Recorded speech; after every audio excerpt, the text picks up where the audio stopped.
Bem-vindos ao nosso minicurso Grupo R 4.0. Não poderíamos falar de trabalho em grupo, do presente e do futuro, sem falar de inteligência artificial. Inteligência artificial é uma área muito ampla da área de computação que tem como objetivo desenvolver artefatos, programas que sejam capazes de realizar tarefas para as quais nós associamos a necessidade de habilidades associadas à inteligência humana, como, por exemplo, se comunicar na linguagem natural. Nós podemos pensar em inteligência artificial como uma grande caixa de ferramentas, em que cada ferramenta é uma tecnologia, machine learning, sistemas multiagentes, processamento de linguagem natural.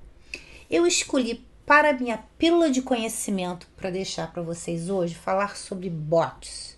Mais especificamente vou falar sobre chatbots. Mas o que é um bot? Bot é um robô que atua na internet. Mas não é um robô qualquer, porque ele não tem essa instanciação concreta, você não consegue pegar nesse robô. Ele é um programa computacional, mas que tem autonomia na sua atuação.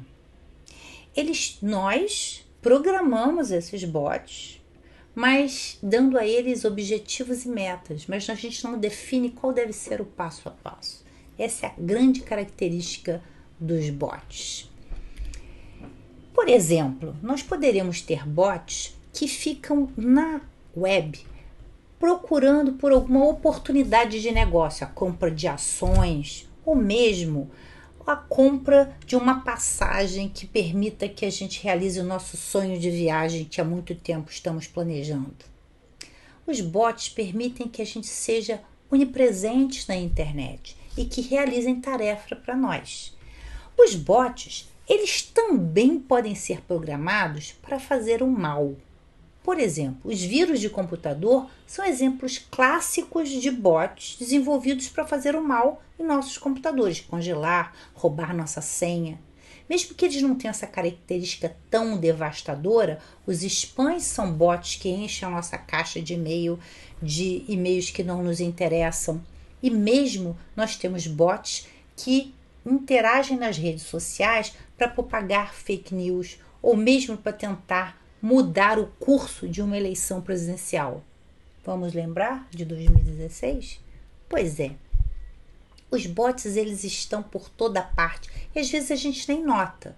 A maioria dos telefones celulares, eles possuem assistentes pessoais que são bots.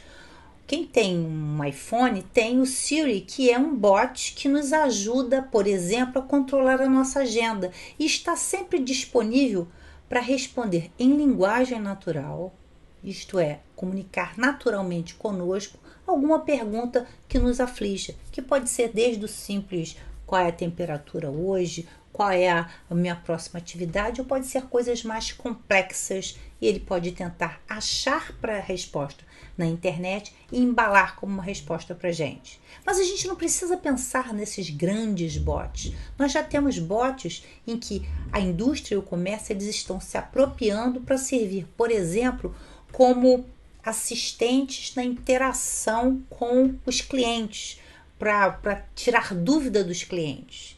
E já estão se tornando tão populares que já existem, por exemplo, concursos de bots, em que nós podemos programar o nosso próprio bot para alguma atividade específica. E esta é a característica dos bots. Eles são programas computacionais autônomos que estão aí para atingir determinado objetivo dentro de um escopo muito bem definido. E é isso que eu quero que vocês guardem. Mas você também pode programar o seu bot. E o seu bot, se ele tiver capacidade de interagir em linguagem natural, então nós vamos chamá-lo de chatbot, onde uma das principais características é essa interação natural conosco, que pode conter tanto uma interface de processamento de linguagem natural muito complexa que vai aprendendo aos poucos, quando pode ter uma interação mais enlatada, que só busca por palavra-chave e devolve uma resposta pré-fabricada. Ele também é um bot, mais simplesinho, mas também é um bot. Um chatbot não é uma coisa nova. Ele é uma coisa que já está na inteligência artificial há muito tempo. O primeiro chatbot, chamado de Elisa, foi desenvolvido em meados de 65 no MIT e ele tinha uma ideia muito esperta. O Weizenbaum, seu criador, foi muito esperto. Ele simulava um psicanalista rogeriano, então era um bot de conversação. E a psicanálise rogeriana é aquela em que você não pode trazer nenhum conceito novo para não interferir no seu cliente. Então ele pegava as palavras, as expressões sendo faladas pelo seu cliente, ele tem que devolver para você refletir. Essa foi a grande sacada e esse é o grande primeiro chatbot, mas até hoje ele é falado e ele ainda existe na rede. Eu aconselho vocês a terem uma sessão com o Elisa. O Elisa, ele conseguiu passar no teste de Turing. Claro que dentro de uma amostra muito pequenininha, porque logo você perceberia que ele não tinha esse poder, essa inteligência toda. O teste de Turing é um teste cheio de falhas, mas muito usado principalmente para testar a capacidade de agentes inteligentes de interagir com humanos. Então você tem um interlocutor que interage com um computador e com um ser humano numa interação de pergunta e resposta, sem olhar, claro, como é que é a aparência desses agentes. Se o interlocutor não conseguir discernir quem é computador e quem é humano, é porque nós conseguimos ter um sistema realmente inteligente que simulasse a inteligência humana, ou melhor, que apresentasse a inteligência humana. Bom, como é que funciona um chatbot? Ele recebe uma mensagem do usuário, processa para entender do que se trata, o que o usuário quer, realiza a tarefa sendo pedida, tem o conteúdo e gera uma mensagem que é postada para o usuário. Então, por exemplo, se eu perguntar a um chatbot, será que eu devo comprar dólares hoje? O chatbot vai lá, vai identificar então estou no Brasil, comprar dólares, então eu estou querendo uma previsão de uma determinada ação, e quando eu falo hoje, ele está me contextualizando, toda a instabilidade, eleições, o que vai acontecer, cenário mundial. Então ele definiu a tarefa, ele gera uma previsão, pode rodar um modelo computacional muito complexo ou simplesmente perguntar num banco de dados, gera a minha resposta e aí ele vai construir uma mensagem que eu sinta estar falando com um ser humano. Bom, o meu bot, ele pode ser estático ou pode ser dinâmico. Estático é aquele que tem um script pré-definido de interação, ele tem um contexto pré-definido de ação.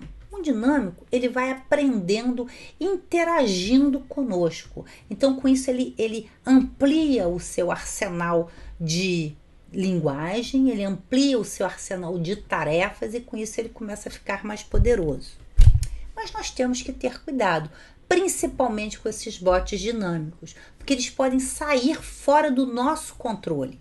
Então, esse é o caso da TAI, é um agente que foi construído pela Microsoft em 2016, que exatamente testava um tipo de aprendizado de máquina que era aprendizado por reforço, que ia aprendendo conforme interagindo, começava com o conhecimento de um adolescente ingênuo e o que se pretendia é que ia construindo um adulto sábio a maneira que interagia com seres humanos.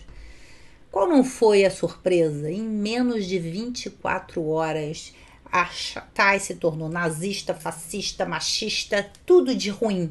Porque ele não tinha uma camada ética que, na verdade, mostrava o que era certo e o que era errado de tudo que era essa interação. Ele não tinha esse contexto humano que nós vamos adquirindo ao longo do tempo com a interação do que é possível ou não na sociedade. Ele foi tirado no ar em 24 horas e foi abandonado.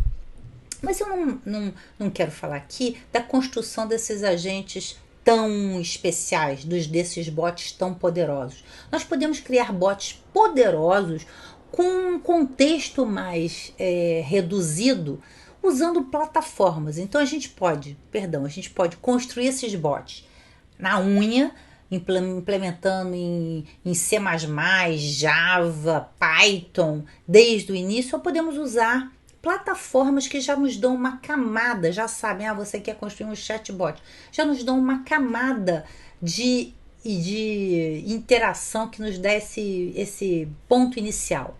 Então, por exemplo, eu peguei aqui como exemplo o Discord, que é uma ferramenta de trabalho em grupo, que vocês já devem estar acostumados a usar, mas que também permite que a gente construa bots para participar dessa interação em grupo. Essa camada de comportamento nós vamos implementar usando Python, por exemplo. Mas ele nos dá toda a camada de como é que vai ser a interação e como é que vai ser essa inclusão desse bot no grupo. Mas a gente pode tentar fugir dessa implementação e usar uma plataforma que já tenha pacotes prontos para a gente apenas configurar e desenhar o processo. Esse é o caso do IBM Watson, que já nos dá um pacote em que você configura o script de interação. O Cora, que é outro pacote comercial, em que é muito fácil, e ele é rico porque ele permite com que a gente inclua módulos de processamento da tarefa bem complexos, ou mesmo Tidio, que é também é uma maneira de você configurar, um pouco mais restrito, ele é grátis, mas de você configurar o processo do seu bot. Então, o que eu espero? Que vocês saiam daqui já com gostinho do que vocês podem fazer para construir o seu próximo bot.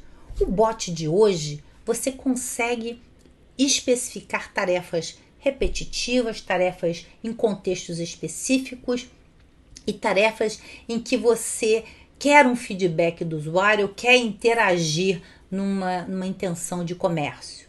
Mas ele ainda não consegue lidar com adversidades, lidar com o improviso ou mesmo ser criativo. Isso aqui fica por bot, ainda o bot de um pouco mais no futuro. Estamos caminhando, mas ainda não temos isso pronto. Eu deixo aqui para vocês algumas referências de leitura para vocês entenderem mais sobre bots e plataformas, alguns vídeos para ensinar vocês a como implementar o seu primeiro bot. Convido a vocês a participarem deste mundo em que o bot, esse agente inteligente, já faz parte desse time e é um dever vocês entenderem e vocês dominarem essa tecnologia para vocês terem essa vantagem competitiva dos grupos que não vão possuir essa tecnologia. Bem-vindos ao mundo dos bots.